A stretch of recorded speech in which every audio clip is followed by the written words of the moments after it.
இங்க Magnus Carlsen white pieces வச்சு விளையாடுறாரு. And Gukesh டோமரஜோ வந்து பிளாக் பீசஸ் வச்சு விளையாடுறாரு. ஓகே, ஒயிட் வந்து D4 விளையாடுது, the queen's pawn game. And இதுக்கு எதிர்த்தா Gukesh Dommaraju knight F6, the Indians defence வந்து யூஸ் பண்றாரு. Knight C3, D5, bishop F4. இங்க மேக்னஸ் கார்ல்சன் வந்து த ஜொபாவ் சிஸ்டம் வந்து யூஸ் பண்றாரு. இந்த சிஸ்டமோட மெயின் ஐடியா என்னன்னா, எப்படியாவது இந்த நைட்டை வந்து C7 ஸ்கொயருக்கு கொண்டு வந்துட்டு கிங் அப்புறம் ரூக்கை வந்து ஃபோக் பண்றது தான். அண்ட் முடிஞ்ச அளவுக்கு ஒயிட் வந்து சென்டரையும் ஆக்குபை பண்ண ட்ரை பண்ணும். பிளாக் வந்து இதை எப்படியாவது தடுத்தாகணும். இதை நீங்க அன்பிரிப்பேர்டான ஆப்பனன்ஸ்க்கு எதிர்த்து யூஸ் பண்ணீங்கன்னா ரொம்ப எஃபெக்டிவாகவே இருக்கும். ஜஸ்ட் ஒரு எக்ஸாம்பிளுக்கு யூஷுவல் பிளாக் வந்து நைட்டை வந்து ஆக்டிவேட் பண்ண ட்ரை பண்ணும். அதனால நைட் C6 விளையாடுதுன்னு வச்சுப்போம். நைட் B5 அண்ட் இங்கே பிளாக் வந்து E5 விளையாடணும். இப்போ நைட்டாலே இந்த C7 ஸ்கோரை அட்டாக் பண்ண முடியாது, ஏன்னா பிஷப் வந்து அதை பாதுகாக்கிறதுக்கு இல்லை. அதனால okay, bishop takes E5, knight takes E5, D takes E5. Okay, இந்த பொசிஷனில் நீங்கள் என்ன விளையாடுவீங்க? இந்த மாதிரி சிச்சுவேஷனில் பிளாக் வந்து A6 விளையாடணும். A6 விளையாடி இந்த ஒயிட் நைட் வந்து எப்படியாவது வேர்ட் அடிக்கணும். அதுக்கு பதிலாக வேறு ஏதாவது மூவ் சப்போஸ் விளையாடுச்சுன்னா, ஜஸ்ட் ஒரு எக்ஸாம்பிளுக்கு இந்த நைட் வந்து அட்டாக்டாக இருக்குது. அதனால நைட் E4 சப்போஸ் பிளாக் விளையாடுதுன்னா, அதுக்கப்புறம் பிளாக் வந்து ஒரு லூசிங் பொசிஷனுக்கு போயிடும். ஏன்னா இப்போ குயின் டேக்ஸ் D5, ஒயிட்டால் குயின் டேக்ஸ் D5 விளையாட முடியும். And once queen takes D5 black விளையாடுனதுக்கப்புறம் நைட் டேக்ஸ் C7 ஜபாவ் சிஸ்டமோட மெயின் ஐடியாவை வந்து எக்ஸிக்யூட் பண்ண முடியும். அண்ட் இந்த ஒரு குதிரை மட்டுமே கிங், ரூக் அப்புறம் குயினை வந்து ஃபோக் பண்ணுது. ஸோ ஒன்ஸ் பிளாக் வந்து செக்லேருந்து தப்பிச்சதுக்கப்புறம் குதிரை வந்து இந்த குயின் எடுத்துரும். அண்ட் பார்த்தாலே தெரியுது, பிளாக் கிட்ட இருக்கிற 3 பானுமே இப்போ கேமை விட்டு வெளியே போயிடுச்சு. ஆனால் ஒயிட்டு கிட்ட இருக்கிற எல்லா பானுமே இன்னும் கேமில் இருக்குது. ஸோ அதனால் ஒயிட் வந்து இந்த கேமை ஜெயிக்கும். இதுக்கு எதிர்த்து நீங்கள் A6 விளாடலாம். நைட்டால் ஃபியூச்சரில் முன்னாடி வர முடியாது. அதுக்கப்புறம் இல்லைனா E6, G6 கூட நல்ல மூவ் தான். இங்கே நம்ம குகேஷ் டோமரஜ் வந்து C5 விளையாடிருப்பாரு. இதுவும் ஒரு நல்ல மூவ் தான், எந்த ஒரு பிரச்சனையுமே இல்லை. So okay, E3, bishop G4, bishop E2. இந்த பிஷப் E2க்கு பதிலாக ஜஸ்ட் F3 வந்து ஒரு பெட்டரான மூவ். ஏன்னா பிஷப் வந்து பின்னாடி போகும். அது மட்டும் இல்லாமல் நைட்டால் ஃபியூச்சரில் இந்த முன்னாடியும் வர முடியாது. அதனால இது ஒரு நல்ல மூணு இன்ஜினும் ரெக்கமெண்ட் பண்ணியிருக்கும். பட் ஸ்டில் பிஷப் E2, நம்ம மேக்னஸ் கார்ல்சன் இந்த வேர்ல்ட்ஸ் நம்பர் 1 பிளேயருக்கு அவர் என்ன செய்கிறாருன்னு ரொம்ப நல்லாவே தெரியும். அதனால் ஆஃப்கோர்ஸ் அவருக்கு ஏற்ற மாதிரி கேமை வந்து அவர் எடுத்துகிட்டு போகிறாரு. So okay, bishop takes E2. And இதுக்கு முன்னாடி இந்த மாதிரி சிச்சுவேஷன், இந்த மாதிரி கிராண்ட் மாஸ்டர்ஸ் வந்து இதுக்கு முன்னாடி இந்த பொசிஷனை வந்து ரீச் பண்ணியிருக்காங்க.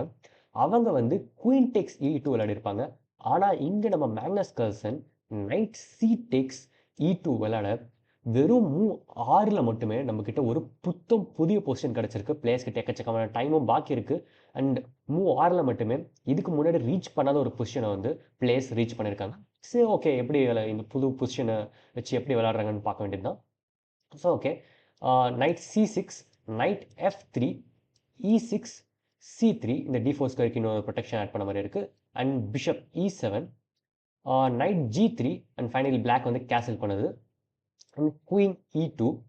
மேபி இந்த குயின் வந்து இந்த பக்கம் போயிட்டு பிளாக்கு கொஞ்சம் ப்ரெஷர் கொடுக்குற ஐடியாஸாக இருக்கலாம். இல்லைனா ஃபியூச்சரில் மேபி இந்த பானை புஷ் பண்ணுறதுக்கான பிளானாகவும் இருக்கலாம். ஏன்னு யோசிச்சிருக்கான்னு பார்க்கலாம்.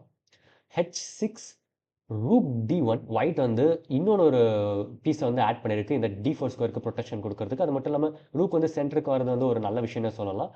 அண்ட் பிளாக் வந்து தன்னோட பீஸை வந்து ஆக்டிவேட் பண்ணுது, குயினை வந்து ஆக்டிவேட் பண்ணுது. குயின் A5, A2 வந்து வீக்காக இருக்குது, அதனால் A3. And rook FD8. இந்த சுச்சுவேஷனில் ஒயிட் வந்து கேசல் பண்ணணும்னு நிறைய பேர் நினச்சிருந்தாங்க. ஏன்னா ஆல்ரெடி பிளாக் வந்து கேசல் பண்ணியாச்சு. இந்த மாதிரி சுச்சுவேஷனில் இந்த மாதிரி இவ்வளோ மூவ்ஸ் ஆனதுக்கப்புறம் யூஸ்வலாக 2 சைடுமே கேசல் பண்ணிடும். அண்ட் பிளாக் வந்து கேசல் பண்ணிடுச்சு. அது மட்டும் இல்லாமல் பிளாக் வந்து ஒயிட் கிங்கை டார்கெட் பண்ணுறதுக்கு வர மாதிரியே இருக்குது. அதனாலே ஓகே, மேக்னஸ் கார்ல்சன் கண்டிப்பாக கேசல் பண்ணிவிட்டு அதுக்கப்புறம் தன்னோட பீசஸை இன்னும் கொஞ்சம் இம்ப்ரூவ் பண்ண ட்ரை பண்ணுவார் அப்படின்னு நிறைய பேர் நினச்சாங்க. ஆனால் இங்கே நம்ம மேக்னஸ் கார்ல்சன் எனக்கு டிஃபென்ஸை பற்றி கவலை இல்லை, நான் வரேன்னு சொல்லிட்டு H4 விளையாடுறாரு. So okay, queen A4. Maybe இந்த குயின் வந்து C4 ஸ்கொயருக்கு வந்துட்டு ஒயிட்டுக்கு கொஞ்சம் தொல்லை கொடுக்கறதுக்கு ட்ரை பண்ணுற ஐடியாஸாக இருக்கலாம். அண்ட் இது ஒன்றும் அவ்வளோ பெரிய விஷயம் கிடையாது. பட் ஸ்டில் ஒயிட்டுக்கு கொஞ்சம் தொல்லையாகவே இருக்குன்னு சொல்லலாம். ஏன்னா எக்ஸாம்பிளுக்கு சப்போஸ் இங்கே ஒயிட் வந்து கேசல் பண்ணுதுன்னு வச்சுப்போம். Queen C4, queen take C4, D take C4. And night E2 விளையாடுனதுக்கப்புறம் இந்த பீசஸ் வந்து ட்ரேட் பண்ணிடும், கண்டிப்பாக போர்ட்லேருந்து வெளியே போயிடும். அண்ட் சைடில், அதாவது காலமில் இப்போ ஒயிட் கிட்ட எந்த பானுமே இல்லை. அதனால ஃபியூச்சரில் சப்போஸ் இந்த நைட் வந்து சென்டருக்கு வந்துச்சுன்னா ரொம்ப கஷ்டமாக இருக்கும். நைட் வந்து சென்டருக்கு வந்து நல்லாவே கண்ட்ரோல் பண்ண முடியும். அண்ட் இதை விரட்டி அடிக்கிறதுன்னு விஷயம் வந்து ரொம்ப கஷ்டமாகவே இருக்கும். ரூக் வந்து சென்டர் கொண்டு வரலாம், இந்த பீசஸ் வந்து பானை வந்து புஷ் பண்ணலாம். பிளாக்கு கிட்ட எக்கச்சக்கமான மூவ்ஸ் இருக்குது. ஸ்டில் இது ஒன்றும் லூசிங் பொசிஷன் கிடையாது, ஒயிட்டுக்கு ஒன்றும் லூசிங் பொசிஷன் கிடையாது.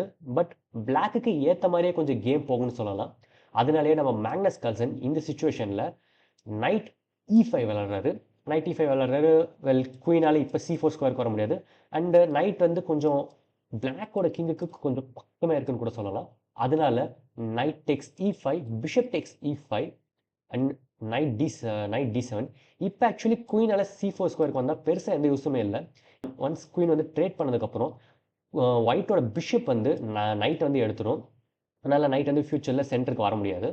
ஸோ ஓகே, அதனால் night D7, bishop F4 and queen A6. இப்போ பிளாக் வந்து ஒரு குயின் ட்ரேடுக்கு அனுமதிக்குது. இங்கே சப்போஸ் ஒயிட் வந்து கொஞ்சம் ஒரு குயின் ட்ரேட் பண்ணுச்சுன்னா பிளாக்குக்கு ஒரு டபுள் பான் வந்து கிரியேட் ஆயிரும். அண்ட் கிங்கால் முன்னாடி போக முடியும், இல்லைனா வேறு ஏதாவது விதத்தில் பொசிஷனை இம்ப்ரூவ் பண்ண முடியும். ஆக்சுவலான விஷயம்னா அதை தவிர்த்து பெரிய பெட்டரான மூவ் ஒயிட்டுக்கு எதுவுமே இல்லை.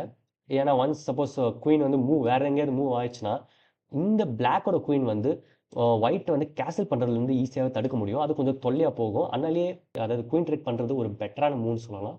ஆனால் இங்கே நம்ம மேக்னஸ் கார்ல்சன் குயின் F3 விளையாடி இருப்பார். இது கொஞ்சம் கன்ஃபியூசிங்கான விஷயம் தான். ஏன்னா இங்கே ஒரு டபுள் பான் கிரியேட் ஆகும். அதே சமயத்தில் இந்த கேன்சல் பண்ணுறதுலேருந்து எந்த ஒரு பிரச்சனையுமே வராமல் தடுக்க முடியும்.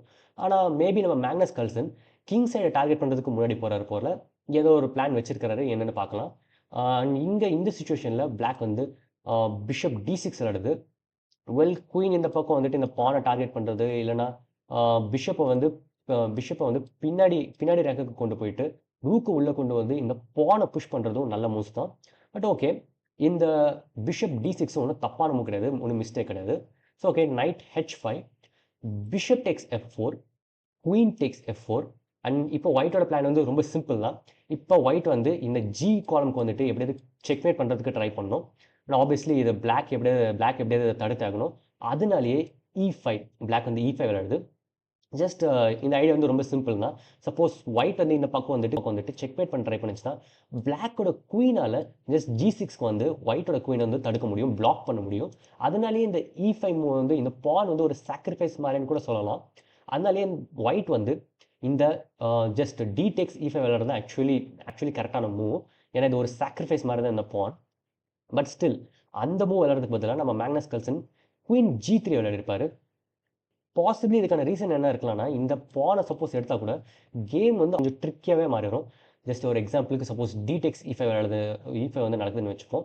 குயின் G6, G4 நைட் வந்து ப்ரொடெக்ட் பண்ணுறதுக்காக.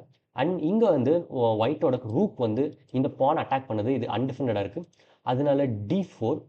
ஓகே, நீங்கள் இப்போ இந்த சுச்சுவேஷனில் என்ன பண்ணுவீங்க? வெல், என்ன பானை வச்சு வேணால் கூட எடுக்கலாம் தான். ஆனால் சப்போஸ் இங்கே E டேக்ஸ் D4 நடந்துச்சுன்னா கேம் வந்து கொஞ்சம் வந்து ட்ரிக்கியாக இருக்கும். ஏன்னா இப்போ ஒயிட்டுக்கு எதிர்த்து பிளாக்கால் நைட் டேக்ஸ் E5 விளையாட முடியும், விளையாட முடியும். அண்ட் ஆப்வியஸ்லி குயினால் இந்த குதிரையை எடுக்க முடியாது. ஏன்னா எடுத்துச்சுன்னா பிளாக்கோட ரூக் வந்து குயின் வந்து பின் பண்ணிடும். அண்ட் இந்த குயினை காப்பாற்றுறதுக்கு எந்த ஒரு வழியுமே இல்லை. ஸோ அதனால ஆப்வியஸ்லி D டேக்ஸ் E5, இங்கே வந்து D டேக்ஸ் E5 ஒயிட் வந்து விளையாடணும். அண்ட் ஒன்ஸ் இந்த ரூக் வந்து ட்ரேட் பண்ணதுக்கப்புறம் பிளாக்கால் குயின் B1 விளையாட முடியும். அந்த சுச்சுவேஷனில் நீங்கள் குயின் C1 விளையாட ட்ரை பண்ணிங்கன்னா, ஜஸ்ட் நம்ம இந்த ரூக் வந்து காப்பாற்றலாம்னு சொல்லிட்டு குயின் C1 விளையாடிங்கன்னா ஒயிட் வந்து இமீடியட்லி ஒரு லூசிங் பொசிஷனுக்கு போயிடும். ஏன்னா ஒன்ஸ் ரூக் D8 விளையாடுனதுக்கப்புறம் king E2 and queen D3, king E1 and queen திரும்பி செக் கொடுத்ததுக்கப்புறம் ஆப்வியஸ்லி கிங் வந்து இந்த பக்கம் போகும் அண்ட் ரூக் வந்து போயிடும். ரூக் போகிறது மட்டும் இல்லாமல் குயினுமே போயிடும். அதனாலேயே ஆப்வியஸ்லி இந்த குயின் C1 மூவ் வந்து ஒயிட்டால் விளையாட முடியாது. ஸோ ஓகே, அதனால் செக்லேருந்து தப்பிச்சதுக்கப்புறம் இந்த குயினால் ரூக் வந்து எடுக்க முடியும். பட் ஸ்டில் இந்த பொசிஷன் ஈக்குவல் தான். ஏன்னா பார்த்தாலே தெரியுது ஒயிட் வந்து இந்த பிளாக்கோட கிங்கை செக்மேட் பண்ணுறதுக்கு ரொம்ப க்ளோஸாகவே இருக்குது. இந்த பான் வந்து புஷ் பண்ண முடியும், இந்த நைட் வந்து இங்கே டார்கெட் பண்ணுது. அண்டு இப்போதைக்கு பிளாக்கால் ஒயிட்டோட கிங்குக்கு பெருசாக எந்த செக்குமே கொடுக்க முடியாது. அண்ட் பிளாக் வந்து ரொம்ப கேர்ஃபுல்லாக விளையாடணும். ஜஸ்ட் ஒரு எக்ஸாம்பிளுக்கு சப்போஸ் இங்கே E6 ஒயிட் விளையாடுதுன்னு வச்சுப்போம். சப்போஸ் பிளாக் இந்த E6 சப்போஸ் எடுத்துச்சுன்னா உடனடியே ஒரு செக்மேட்டுக்கு போயிடும். ஏன்னா ஒன்ஸ் குயின் E5 விளையாடுனதுக்கப்புறம் பிளாக்கான செக்மேட்லேருந்து தப்பிக்கவே முடியாது. என்ன பண்ணாலுமே தப்பிக்க முடியாது. இப்போ ஒயிட் கிங்குக்கு செக்மேட் கொடுக்க முடியும், செக் வந்து எதுவும் கொடுக்க முடியாது. ரூக் வந்து இந்த பீஸை ப்ரொடெக்ட் பண்ணுறதுக்கு வேகமாக வரவும் முடியாது. கிங் வந்து தப்பிக்க ட்ரை பண்ணலாம், பட் ஸ்டில் சில மூவ்ஸ்க்கு அப்புறம் இது வந்து ஒரு செக்மேட்டில் தான் போய் முடியும். செக்மேட்டில் போய் முடியும். ஸோ அதனாலேயே இது ரொம்ப ஒரு கிரிட்டிக்கலான ஒரு பொசிஷன் தான். அதனால் ஓரளவுக்கு ஈக்குவலான ஒரு பொசிஷன்லேயே 2 பேருமே இருப்பாங்க. பட் ஸ்டில் மேக்னஸ் கால்சனுக்கு ஏன் இந்த பொசிஷன் பிடிக்கலன்னு நினைக்கிறேன். அதனாலேயே அவர் வந்து குயின் குயின் G3 விளையாடிருப்பாரு. அண்ட் ஓகே, இந்த சிச்சுவேஷனில் இந்த இந்த மூவ் கூட விளையாடலாம். ஜஸ்ட் C-Takes D4 கூட விளையாடலாம் தான். ஏன்னா ஒன்ஸ் C-Takes D4 விளையாடினதுக்கப்புறம் இந்த நைட் டெக்ஸ் E5 வந்து வேலை செய்யாது. ஏன்னா குயினால் இதை எடுக்க முடியும். அண்ட் ரூக் வந்து பின் பண்ண ட்ரை பண்ணாலும் வேலை செய்யாது. ஏன்னா இங்கே இந்த பான் வந்து இருக்குது. பட் ஸ்டில் பொசிஷன் கொஞ்சம் காம்ப்ளிகேட்டடாகவே போகும்னு சொல்லலாம். இந்த இந்த மூவ் விளையாடுனதுக்கப்புறமே பொசிஷன் கூட கொஞ்சம் காம்ப்ளிகேட்டடாக போகும். ஒன்ஸ் கேசல் பண்ண முடியாது. கேசல் பண்ண சப்போஸ் ட்ரை பண்ணுச்சுன்னா இந்த இந்த சுச்சுவேஷன் வந்து ஒயிட்டுக்கு கொஞ்சம் கடுப்பேற்றுற மாதிரியே இருக்கும். ஏன்னா பிளாக் வந்து டைரக்ட்லி ஒயிட்டோட அந்த கார்னருக்கு முன்னாடியே இருக்குது. ஸோ ரொம்ப காம்ப்ளிகேட்டடான ஒரு தொல்லை கொடுக்குற ஒரு பொசிஷன் வந்து ஒயிட் ரீச் பண்ணணும்னு சொல்லலாம். அதனாலேயே மேபி நம்ம மேக்னஸ் கால்சன் எனக்கு இந்த பொசிஷன் பிடிக்கலன்னு சொல்லிட்டு மேபி அவர் வந்து குயின் G3 விளையாடிருக்காருன்னு நினைக்கிறேன். ஸோ அதனால் குயின் G6 ஃபைனலி இவங்க குயின் ட்ரேட் பண்ணுறாங்க. Queen tax G6, F takes G6 and night G3 and G3, E takes D4, C takes D4, C4 and night E2. Obviously இந்த பக்கம் வந்துட்டு இந்த பானை டார்கெட் பண்ணுறதுக்கான ஐடியா தான். அண்ட் B5, நைட் C3 ரெண்டுத்தையுமே இப்போ அட்டாக் பண்ணுது. அண்ட் இதை டிஃபெண்ட் பண்ணுறதுக்காக obviously night F6, rook B1. இந்த சுச்சுவேஷனில் ஆக்சுவலி இந்த இந்த பான் வந்து ஃப்ரீயாக தான் இருக்குது. பட் இதை எடுத்தால் அவ்வளோ ஒன்றும் பெரிய விஷயம் கிடையாது. ஜஸ்ட் ஒரு எக்ஸாம்பிளுக்கு இந்த நைட் வந்து B5 ஸ்கோரை எடுக்குதுன்னு வச்சுப்போம். ரூக் B8 நடக்கும். அண்ட் ஆப்வியஸ்லி ஒன்ஸ் இந்த நைட் வந்து பின்னாடி போனதுக்கப்புறம் ரூக் டேக்ஸ் B2 நடக்கும். அண்ட் இதுக்கப்புறம் ரூக்கால் எக்கச்சக்கமான விஷயம் பண்ண முடியும். ஜஸ்ட் இந்த ரூக் வந்து இந்த நைட்டுக்கு வந்து இந்த B3க்கு வந்து ப்ரெஷர் கொடுக்கலாம். இந்த ரூக்கை விரட்டடிக்கிறதும் ரொம்ப கஷ்டமான விஷயமா இருக்கும். அண்ட் நைட் வந்து ஃப்யூச்சரில் வர முடியும், ஒரு பாசரை வந்து கிரியேட் பண்ண முடியும். எக்கச்சக்கமான தொல்லை இருக்குது. அதனால் அவ்வளோ ஒன்றும் பெரிய மூவ் கிடையாது இந்த நைட் டேக்ஸ் B5 வந்து. ஓகே, இதை நீங்கள் இந்த பக்கம் வரது வந்து தடுக்கிறதுக்கு ட்ரை பண்ணலாம். பட் கொஞ்சம் மூவ்ஸ்க்கு அப்புறம் திரும்பி அதே விஷயம் தான் நடக்கும். ஸோ அதுக்கு பதிலாக ஓகே, இந்த பான் போகுது, அட்லீஸ்ட் நம்ம 2 பான் எடுக்கலாம்னு சொல்லிட்டு நைட் டேக்ஸ் A7 விளையாண்டிங்கன்னா அப்போ கூட ஆக்சுவலி பெரிய விஷயம் ஒன்றும் கிடையாது. ஏன்னா ஒன்ஸ் சில பல மூவ்ஸ் கழிச்சு இந்த நைட் வந்து டார்கெட் பண்ண ட்ரை பண்ணிட்டு சில மூவ்ஸ் கழிச்சு ரூக் வந்து திரும்பி இந்த பின்னாடி ரேங்க்குக்கு வரும். இந்த B2 சைடு வந்து திரும்பி ப்ரெஷர் கொடுக்க ஆரம்பிக்கும். அண்ட் இந்த பானை வந்து காப்பாற்றுறதும் இம்பாசிபிளான ஒரு விஷயம் தான். ஜஸ்ட் ஒரு எக்ஸாம்பிளுக்கு நைட் வந்து காப்பாற்றுறதுக்காக ஓகே நைட் B5 விளையாடுறீங்கன்னு வச்சுப்போம். அண்ட் ஒன்ஸ் இந்த ரூக் வந்து A ரேங்க்குக்கு வந்ததுக்கப்புறம் இந்த பானை காப்பாற்றுறதுக்கு எந்த ஒரு வழியுமே இல்லை. நீங்கள் கேன்சல் பண்ணிட்டு அப்புறம் வேறு ஒரு பிளான் தான் ட்ரை பண்ணணும். ஏன்னா ரூக் வச்சு நீங்கள் இந்த பானை காப்பாற்றுறதுக்கு ரூக் A1 விளையாடினீங்கன்னா இம்மீடியட்லி ஒயிட் வந்து ஒரு லூசிங் பொசிஷனுக்கு போயிடும். ஏன்னா ரூக் டேக்ஸ் B5 விளையாட முடியும். அண்ட் ஒன்ஸ் இந்த பான் வந்து இதை எடுத்ததுக்கப்புறம் ரூக் டேக்ஸ் B1 கிங் வந்து போயிடும். நீங்கள் இன்னொரு ரூக்கையுமே இழந்துருவீங்க. அதனாலேயே ஆப்வியஸ்லி இது ஒன்றும் அவ்வளோ ஒரு ஃபென்டாஸ்டிக்கான மூவ் கிடையாது. எப்படி இருந்தாலுமே 2 பானுமே கண்டிப்பாக போயிடும் தான் இந்த நைட் டேக்ஸ் B5 விளையாண்டிங்கன்னா. ஸோ ஓகே, அதனால் rook B1, rook B8, F3. இப்போ நைட்டால் ஃப்யூச்சரில் இந்த பக்கம் வர முடியாது. And A5, B4. இப்போ இந்த சுச்சுவேஷனில் A takes B4 விளையாண்டிங்கன்னா ஒயிட் வந்து ஒரு பெட்டரான பொசிஷன் வந்து ரீச் பண்ணணும். ஏன்னா ஒன்ஸ் இந்த ரூக் டேக்ஸ் B4 வந்து நடந்ததுக்கப்புறம் இந்த பானை என்ன பண்ணாலுமே காப்பாற்ற முடியாது. ஏன்னா இந்த நைட் வந்து இதை ஆப்வியஸ்லி அட்டாக் பண்ணணும். இந்த ரூக் இல்லைனா நைட் வந்து இந்த பானை எப்படி இருந்தாலும் எடுத்துரும். இதை டிஃபெண்ட் பண்ணுறதுக்கு மற்ற பீசஸ் வந்து பக்கம் இல்லை இதை டிஃபெண்ட் பண்ணுறதுக்காக. ஓகே ஓகே, அந்த பீஸ் போகுது, நான் இந்த பீஸ் எடுத்துக்கிறேன்னு சொல்லிட்டு ரூக் A8 சப்போஸ் பிளாக் விளையாடுச்சுன்னா அப்போ கூட பெருசாக எந்த யூஸுமே இல்லை. ஏன்னா ஒன்ஸ் நைட் டேக்ஸ் B5 நடந்ததுக்கப்புறம் இந்த பான்மே டிஃபெண்ட் ஆகிருக்கு. அண்ட் ரூக் வந்து இதை பின் பண்ண ட்ரை பண்ணாலுமே எந்த யூஸுமே இல்லை. A4 நடந்ததுக்கப்புறமே எல்லாமே பர்ஃபெக்டான சுச்சுவேஷனில் இருக்குது. ஒயிட் வந்து பர்ஃபெக்டான சுச்சுவேஷனில் இருக்குது. ஆப்வியஸ்லி இந்த பிளாக்கு கிட்ட ஒரு பாசர் இருக்குதா, ஆனால் ஒயிட் கிங் வந்து பக்கம் தான் இருக்குது. அந்த பாசர் ஈஸியாகவே இதெல்லாம் ஸ்டாப் பண்ண முடியும். நைட்டால் ஃபியூச்சரில் வரவும் முடியாது. இது ஒரு அமேசிங்கான பொசிஷனாக இருக்கும் ஒயிட்டுக்கு. ஸோ அதனால இந்த சுச்சுவேஷனில் பிளாக் வந்து C takes B3 en passant பண்ணுது. So okay, rook takes B3, B4, A takes B4, rook takes B4, rook A3. And இப்போ இந்த ஒயிட் ரூக் வந்து A5 ஸ்கோரை டார்கெட் பண்ணுது. அண்ட் ஆப்வியஸ்லி பிளாக்குக்கு ஏதாவது ஒரு காம்பன்சேஷன் தேவை. அதனால E8, rook E8, king D2, உடனடியாக பிளாக் வந்து செக் கொடுக்குது. Rook B2, king D3, rook takes G2 and rook takes A5. 2 சைடுமே ஒவ்வொரு பானை வந்து அது எடுத்துருச்சு. So okay, rook G3, rook F1, rook F1, G5. Final black வந்து இந்த டபுள் பானை விரட்டி அடிக்கலாம்னு முடிவு பண்ணிருச்சு போல. அதனால G5, H takes G5, rook takes G5, rook FA1. Obviously இந்த இந்த A8க்கு வந்துட்டு எப்படி இந்த ரூக்கை வந்து விரட்டி அடிக்கிறதுக்கான திட்டம் தான். ஸோ அதனால ஓகே, இப்போ பிளாக் வந்து H5 எழுது தன்னோட பாசரை வந்து புஷ் பண்ண ஆரம்பிச்சிச்சு. So okay, rook A8 rook trade வந்து இங்கே நடக்குது அண்ட் ஒன்ஸ் செக் இருக்கிறதுனால கிங் H7 அண்ட் இப்போ பொசிஷனில் பார்த்தாலே தெரியுது பிளாக்கு கிட்ட ஒரு பாசர் இருக்கு. அதனால ஒயிட்டுக்குமே ஒரு பாசர் தேவை, எனக்கு ஒரு பாசர் தேவைன்னு சொல்லிட்டு Magnus Carlsen E4 விளையாடுறாரு. D takes E4, F takes E4. இப்போ ஒயிட் கிட்டயுமே பாசர் இருக்கு. So okay, H4, E5, H3. இங்கே பிளாக் வந்து H3 விளையாடுது. இந்த நைட்டை காப்பாற்றுறதுக்கு பதிலாக பிளாக் வந்து H3 விளையாடுது. இதுக்கு ரீசன் ஆக்சுவலி கொஞ்சம் சிம்பிள் தான். ஏன்னா சப்போஸ் இப்போ இந்த என் கேமில் இந்த நைட் ஒன்றும் அவ்வளோ வேல்யூபிள் கிடையாது. ஏன்னா இந்த பான் சப்போஸ் குயின் ரீச் பண்ணிடுச்சுன்னா இன்னும் பெனிஃபிஷியலாக தான் இருக்கும். ஆனால் அப்போ கூட நைட் வந்து ஒரு நல்ல பீஸ் தானே, இதை காப்பாற்றலான்னு சொல்கிறது எனக்கு புரியுது தான். ஆனால் இப்போ நைட் சப்போஸ் வேறு ஏதாவது ஓகே, நைட் வந்து H5 எழுதுன்னு வச்சுப்போம். அண்ட் ஒன்ஸ் E6 எழுதுனதுக்கப்புறம் பிளாக்கால் ஒரு ஃபோக் கொடுக்க முடியும். ஃபோக் கொடுத்து இந்த பீஸை வந்து ஆட்டையை போட்டுற முடியும், இந்த பீஸை அட்டாக் பண்ண முடியும். அதனாலேயே பிளாக் வந்து இந்த மூவ் விளையாடல. வெல், என்ன பிரச்சனை இருக்குது அப்படின்னு கேட்குறது எனக்கு புரியுது தான். ஏன்னா இது ஒரு நல்ல விஷயம் தானே, நைட் வந்து திரும்பி ஒரு ஃபோக் கொடுக்குற அளவுக்கு ஒரு நல்ல பொசிஷன் வந்து ரீச் பண்ண முடியும். பட் இதனாலேயே ஒயிட் வந்து ஆப்வியஸ்லி E6 கண்டிப்பாக விளையாடுறது. அதுக்கு பதிலாக ரூக்கை வந்து திரும்பி பேக் ரேங்குக்கு கொண்டு வரும்.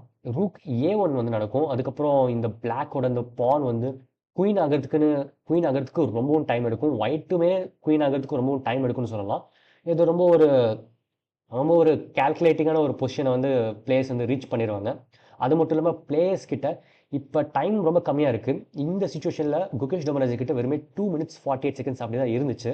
அதனாலே குகேஷ் டோமராஜு அவ்வளோ ஒன்றும் காம்ப்ளிகேட்டடான ஒரு பொசிஷன் ரீச் பண்ண வேணாம் அப்படின்னு சொல்லிட்டு இந்த நைட்டை சாக்ரிஃபைஸ் பண்ணுறாரு. ஆக்சுவலி அது ஒரு நல்ல மூணு கூட சொல்லலாம். ஏன்னா இப்போதைக்கு இந்த சுச்சுவேஷனில் நைட் ஒன்றும் அவ்வளோ வேல்யூபிள் கிடையாது. சப்போஸ் பிளாக் வந்து குயின் ரீச் பண்ணிடுச்சுன்னா அதை பிளாக்கு கொஞ்சம் பெட்டர்னு கூட சொல்லலாம். அதனாலேயே ஓகே, நீ உன்னோட பானை புஷ் பண்ணிக்கோ, நான் என்னோட பானை புஷ் பண்ணிக்கிறேன்னு சொல்லிட்டு குகேஷ் டோமராஜ் வந்து H3 விளையாடுறாரு. So okay, E takes F6, H2 and H2, F7, rook G3, king D2 and finally black H1 விளையாட பிளாக்குக்கு ஒரு குயின் கிடச்சிச்சு. அண்ட் ஒயிட்டுமே F8 விளையாட ஒயிட்டுக்குமே இப்போ ஒரு குயின் இருக்குது. ஸோ ஓகே, இப்போ ஒயிட் கிட்ட ஒரு குயின் இருக்குது, பிளாக் கிட்டே ஒரு குயின் இருக்குது. ஆனால் இப்போ ஒயிட்டால் தான் பிளாக்கோட கிங்கை செக்மேட் பண்ண முடியும், பிளாக்கால் ஒயிட்டோட கிங்கை செக்மேட் பண்ண முடியாது. ஏன்னா இங்கே நைட் இருக்க ஈஸியாகவே டிஃபெண்ட் பண்ணிட முடியும், ஈஸியாகவே தப்பிச்சிட முடியும்.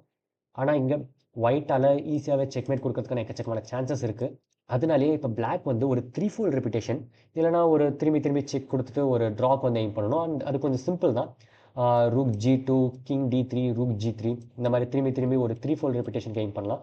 ஒயிட்டோட கிங் என்ன பண்ணாலுமே தப்பிக்க முடியாது. சப்போஸ் தப்பிக்கிறேன்னு தெரியல, ஏதாவது மிஸ்டேக் பண்ணிச்சுன்னா, சப்போஸ் கிங் C4 விளையாடுச்சுன்னா ஈஸியாகவே செக்மேட் பண்ணிட முடியும். ஈஸியாக ஒரு வின்னிங் பொசிஷன் பிளாக்கால் ரீச் பண்ண முடியும். ஏன்னா குயின் C6 அண்ட் கிங் தப்பிச்சதுக்கப்புறம் செக் திரும்பி கொடுத்துட்டு ஈஸியாகவே இது ஒரு வின்னிங் கேம், அதாவது பிளாக்குக்கு ஒரு வின்னிங் கேம் இது வந்து. அதனாலேயே ஒயிட்டால் அந்த மாதிரி எந்த ஒரு மிஸ்டேக்ஸுமே பண்ண முடியாது. But still world's greatest N game player அந்த மாதிரி மிஸ்டேக்ஸ் பண்ணுறது வந்து பாசிபிள் இல்லை தான். அதனால் அவர் வந்து ஆப்வியஸ்லி கிங் C2 விளையாடுவார். கிங் C2 விளையாடுறது வந்து ஒரு சேஃபான மூவ் தான். பட் ஸ்டில் தப்பிக்க முடியாது. ஏன்னா குயின் வந்து திரும்பி செக் கொடுக்க முடியும். நைட்டால் இந்த குயினை அட்டாக் பண்ண முடியாது. ஏன்னா ரூக் வந்து நைட்டை பின் பண்ணியிருக்கு. ஸோ அதனால் திரும்பி பேக் ரேங்க்கு பின்னாடி வரும். அண்ட் நைட்டை சாக்ரிஃபைஸ் பண்ண கூட ட்ரை பண்ணலாம். பட் செக்லேருந்து அப்போ கூட தப்பிக்க முடியாது. என்ன பண்ணாலுமே ரிப்பீட்டடான செக்ஸ்லேருந்து தப்பிக்க முடியாது. இது வந்து ஒரு ட்ராவில் போய் முடியும். ஸோ இந்த கேம் பிளாக்கால் ஈஸியாக ஒரு ட்ராக் வந்து எய்ம் பண்ண முடியும். ஆனால் என்ன பிரச்சனைன்னு தெரியல. மேபி வெறும் 23 seconds தான் பாக்கி இருக்கிறதுனால இருக்கலாம். இல்லைனா திரும்பி வின்னிங் மோட்டிவ் இருக்கலாம். நம்ம குகேஷ் டோமராஜ் இப்போ கூட ஜெயிக்கிறதுக்கு ட்ரை பண்ணுற மோட்டிவில் இருக்கலாம். அவர் வந்து குயின் H6 விளையாடுறாரு. இந்த மூவ் விளையாடினதுக்கப்புறமே ஒயிட் வந்து இம்மீடியட்லி ஒரு வின்னிங் பொசிஷன் வந்து ரீச் பண்ணிடுச்சு. இது ஒரு பெரிய மூவ். இந்த குயின் H6 வந்து ஒரு பெரிய பிளண்டர். ஏன்னா இப்போ குயினால் இந்த டயகனலில் ரீச் பண்ண முடியாது.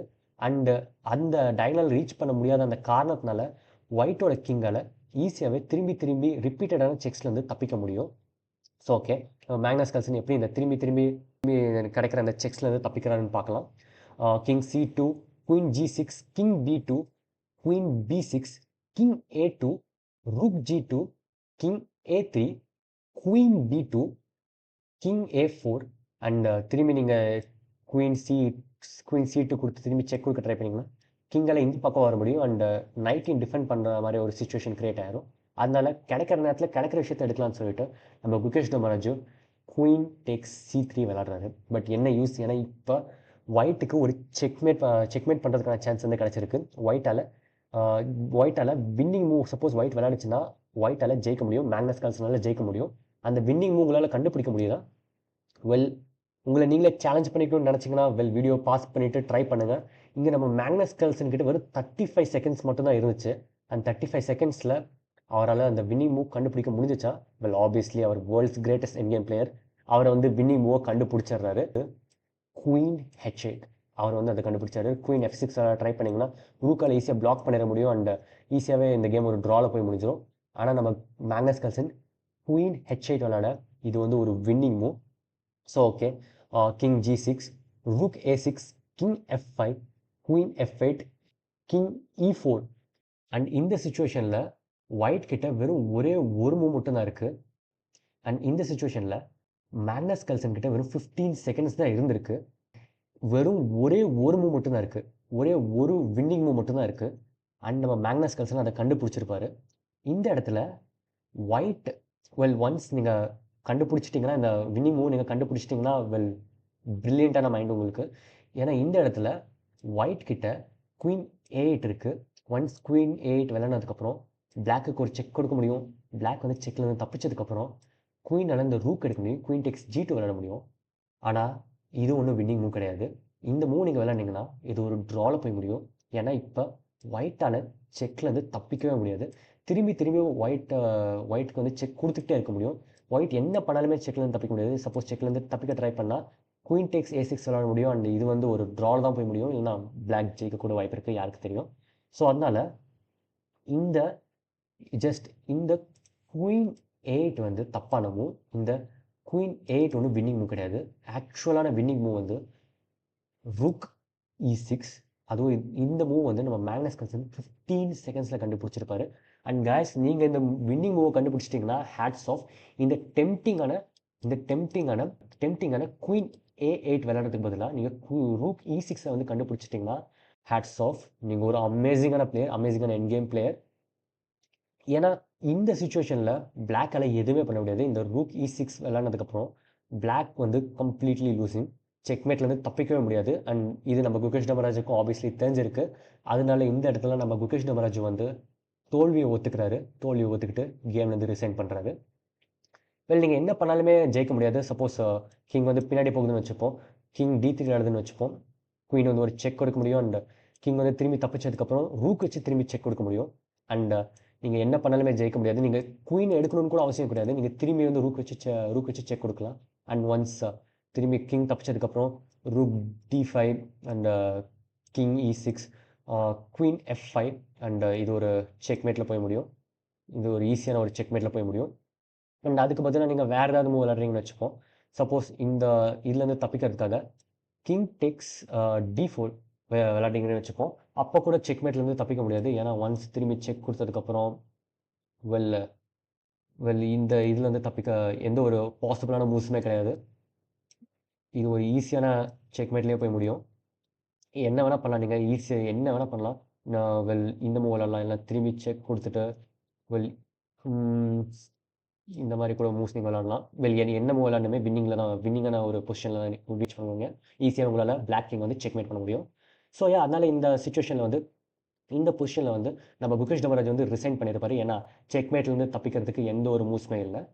ஸோ அமேசிங்கான ஒரு கேம் விளையாடிருக்காங்க. வெறுமே நார்வே செஸ் சாம்பியன்ஷிப்பில் ரவுண்ட் 1லேயே இவங்க ஒரு அட்டகாசமான கேம் விளையாடிருக்காங்க. Former world champion versus current world champion, reigning world champion.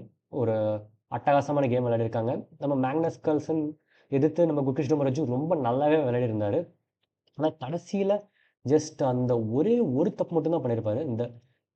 இந்த சுச்சுவேஷனில் நம்ம குகேஷ் டோமராஜ் குயின் H6 ஆனது அந்த ஒரே ஒரு மிஸ்டேக், அந்த ஒரே ஒரு பிளண்டர் மட்டும் தான் பண்ணியிருப்பாரு.